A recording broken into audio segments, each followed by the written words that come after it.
Hello and welcome to Ferris Sports Update. I'm your host, Rob Bentley, and thanks for tuning in. Today we celebrate the Ferris State University men's and women's basketball teams as both had championship seasons, resulting in a trip to the NCAA Division II Elite Eight. We'll start first with women's basketball. I'm joined by head coach Kurt Westendorp. Coach, first of all, welcome and congratulations on a great year. Thank you. It's awesome to be here, ready to talk about an awesome team.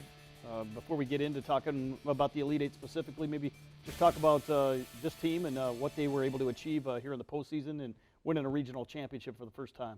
Yeah, it's really starting to sink in. You know, we've been back for about 5 days now, so it's taken a little bit for it to really sink in because you're always just trying to get ready for the next game, and earn 40 more minutes.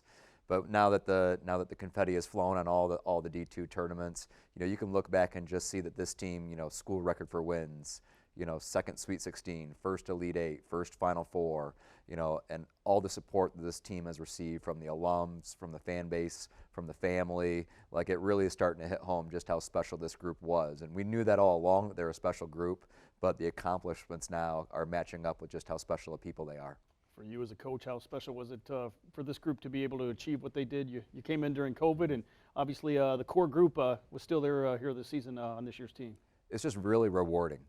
Rewarding when you can see like the hard work that all these young ladies were putting in, you know, some of them just for this 1 year, some for 2, some for 3, but like you said, a lot of this group has been with me for 4 years, and it's really a culmination, you know, of all that work. You know, they stayed true to the plan.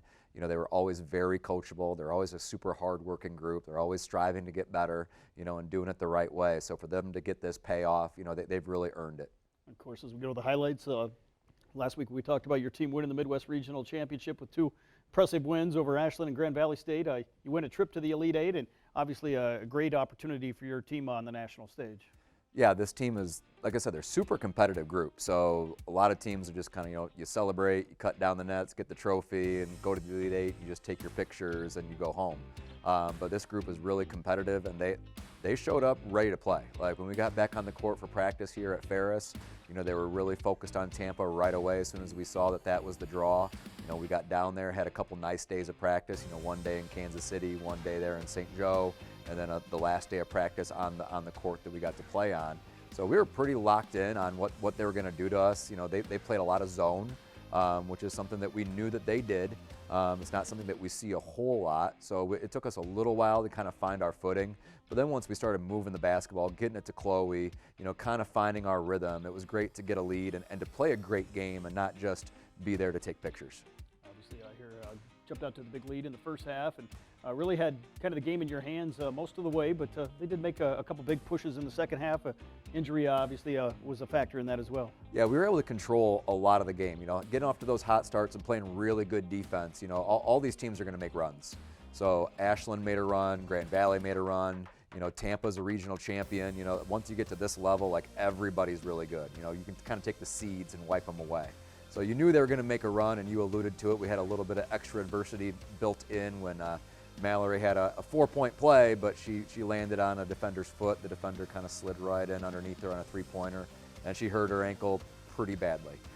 We were hoping that she might be able to return to the game, but it was pretty clear soon after the injury that she was not going to be able to come back. So we kind of had to weather that storm, but we moved the ball great. And I talked about after the game, we had a lot of different people make big shots down the stretch. You know, Chloe finishes out here with free throws, but you saw Elle hit a big one. Shauna hit 2 big shots. Caden hit a big shot. It wasn't just Chloe who ended up with the high points total for us in that game, but everyone kind of made some clutch shots down the stretch. Got a big win over Tampa to open up the Elite Eight, first ever Elite Eight victory, and you went a trip to the national semifinals and taking on a great opponent in Texas Women's University. Yeah, we talk about earning 40 more minutes, you know, every step along the tournament. So this was just another 40 minutes that we had to earn, and then this game we knew that if we earned 40 more, that would be the last 40, a chance to compete for a national championship. But we knew that Texas Women's, you know, they were the 2 seed in the region, and they're a really hot team. They did a great job against Damon. They really won their Elite Eight game going away, and they presented a lot of different matchup problems for us. They're super aggressive, you know, really good inside-outside game. You know, we got off to a pretty darn good start, but then foul trouble really hampered us there in that first quarter. Caden picked up a couple quick ones. Chloe picked up a couple quick ones. You know, Texas Women's was able to get to the free throw line. So what was an early lead turned into a first quarter deficit, and then we just had a really cold shooting quarter in that second quarter. So our defense tightened up a little bit, but they really pulled away on us to get a pretty good cushion going into halftime. And we needed to make a big run to get the second half started. What does it mean to have Mallory be able to play in this game? Obviously, a lot of kids wouldn't have had the opportunity to compete after the injury she sustained, but came out and not only played, but played the entire game. Absolutely. Like, we were really unsure what was going to happen. It wasn't really until midway through the pregame warm-ups that we got the thumbs up, and it was like, okay, she's going to be able to go. Because after Monday, seeing the doctor at the hospital, taking X-rays, thankfully nothing was broken, but it was pretty gnarly. So she had to do a lot of work around the clock to just get herself to be on the court, and she wasn't going to go out sitting on the bench in street clothes. She's one of the toughest kids I've ever coached.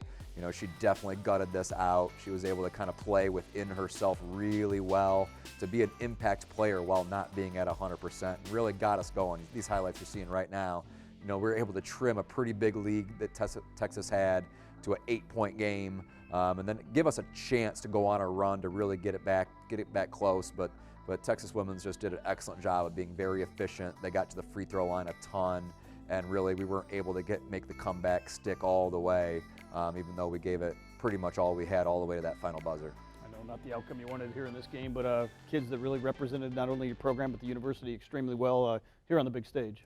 Absolutely, and we told them, you know, you got a chance to represent Ferris State University, not just in the Final Four, but on national television.